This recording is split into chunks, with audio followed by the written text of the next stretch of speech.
What's up guys, MrGimms back again for another GimmsRant. How's everyone doing today? Hope everyone had a great weekend and a week so far.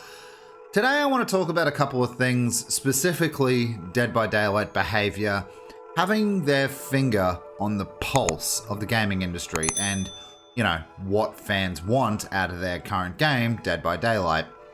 Now, I think we can all agree, even massive DBD fans can agree, that the last 6 months, I mean, you could even argue longer than that, Dead by Daylight behavior hasn't had their finger on the pulse of the current fans of their own game. And what I mean by that is they're making questionable decisions after questionable decisions, and it's just leading them into a big pile of doo-doo. And what fans used to have is just this overall hype between chapters. I remember when chapters were just so celebrated and you were excited for it, and now you just get this overall feeling in the room that people are just like, what are they going to break now? I mean, you've seen the memes. What bugs is going to be in this next patch? Is that really a healthy game? Is that really a game that you want to be part of? I ask you, seriously, is that something that you're really happy with in constantly being disappointed? I know I'm not, and that brings me to my next point. All Kill, the latest DLC starring the Trickster and Yunjun Lee, was released a week ago. You wouldn't know it, would you? Apart from the fact, occasionally, you get an easy GG 1-pip win against the Trickster if you fight him in the fog, and it's not a very fun game as Survivor. I'm definitely going to say it's just boring. You see him once, and because it takes him 7 years to get to the other side of the map, you'll likely not see him again. And if you play the Trickster right now, he's Huntress Light, Plague Light, Deathslinger Light, all those memes, you've heard them as well. He's not strong either. And if you're playing at red ranks, mate, you are sweating from start to finish. And even then, the game might not throw you a bone. And this is just really disappointing because this is, again, a new DLC. So people should be playing it, people should be excited, and people should be hyped. This is not a critique on what he looks like or his lore or anything like that. His perks to me are subpar, as usual. That's come to be expected as well, which is another problem. But in general, he looks awesome. I really dig his style. You know, people are buying cosmetics left, right, and center. But overall, he's not a fun killer to play. And I go back to what Behavior said. Fun is always the first thing we have in mind when we create new things. Yeah, you guys either didn't test this killer, or you don't know what fun is, or maybe you only consider Survivor fun. Which is interesting though, because when I play against this guy as Survivor, and I'm kind of becoming a 50-50, you know, Survivor killer player in this game now, because I need to keep it refreshing. I need to... it just gets boring playing killer all the time now because it's stressful.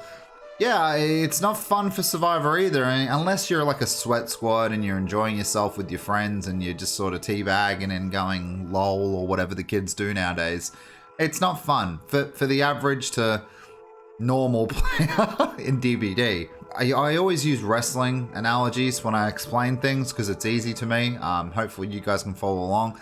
But this reminds me of the Monday Night Wars, WCW versus the now WWE. And if you're a wrestling fan, you'll know that WWE eventually won. However, back in the day, late 90s, WWE was producing on par, semi-okay content. It was getting a bit flat. The superstars weren't there anymore, and the ones that they were using weren't seemingly able to get to new heights and create new fans. WCW, on the other hand, brought in some old characters to refresh the place, like Scott Hall, Kevin Nash, and later on the extremely controversial buy-in of Hollywood Hulk Hogan. And they created this whole entire fresh new vibe that elevated their ratings for 83 weeks in a row. And the Monday Night Wars were extremely pivotal in that era. That's kind of died now too, and WWE's gone back to its ways, but that's a story for another day. But anyway, they created something new, and they created that new vibrancy and sort of that maybe more of a grittier, edgier sort of a, you know, product, whereas WWE was, you know, creating flat content as always.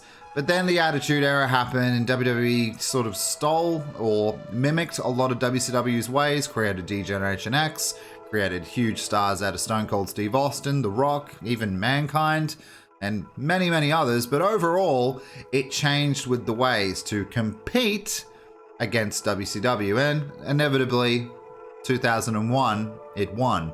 So that reminds me of Dead by Daylight.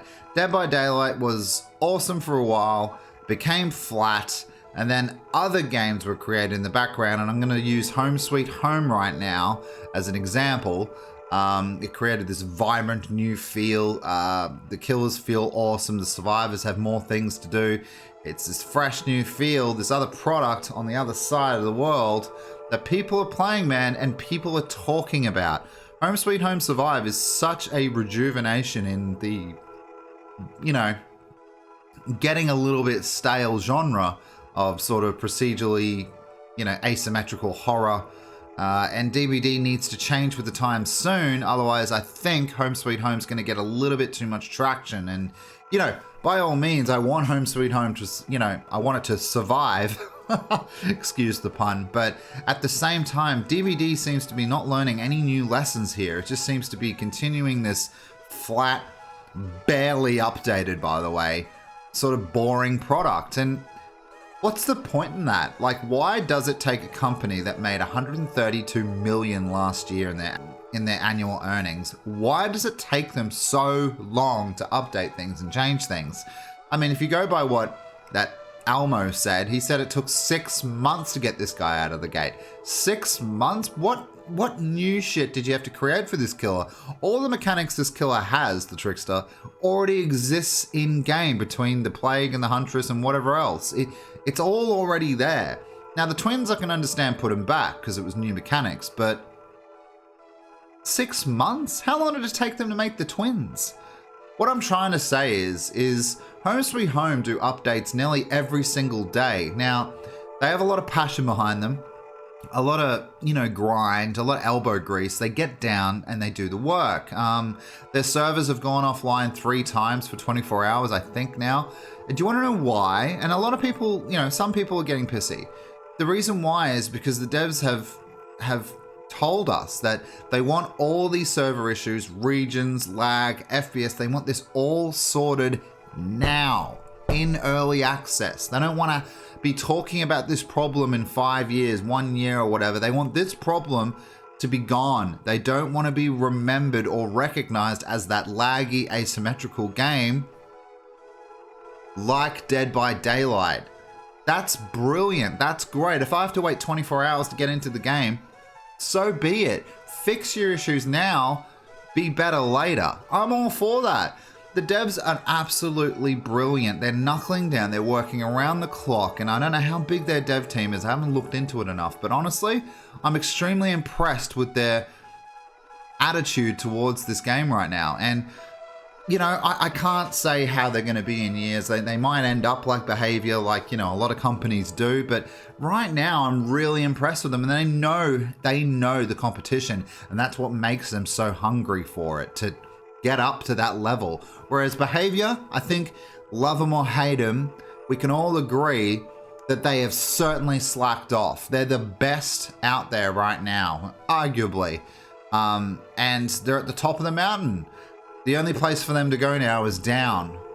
Or they could pick it up a little bit, work a little bit harder, communicate a little bit better.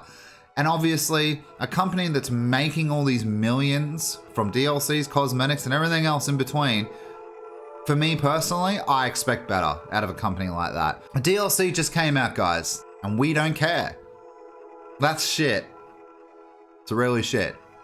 But anyway, guys, that's it for GimmsRant this week. I gave you a little bit of something to think about, and, you know, share your comments down below what you think. It's very disappointing, mate. Very, very disappointing. Good behavior. Home Sweet Home? Well done. Keep it up. Anyway, guys, thanks so much for watching. If you enjoyed the video, don't forget to give us a like, share, and subscribe. Also, check out our Discord and communicate with our community. We're absolutely brilliant, friendly, non-toxic community. I've said that a few times now, and I think anyone who comes in has found that out for themselves. Also, don't forget to follow me on Twitter. to keep up with updates of the channel, and also follow my weight loss journey if that's something you're interested in. All right, guys, thanks so much for watching. I appreciate you, and I'll see you guys in the next one. See you later.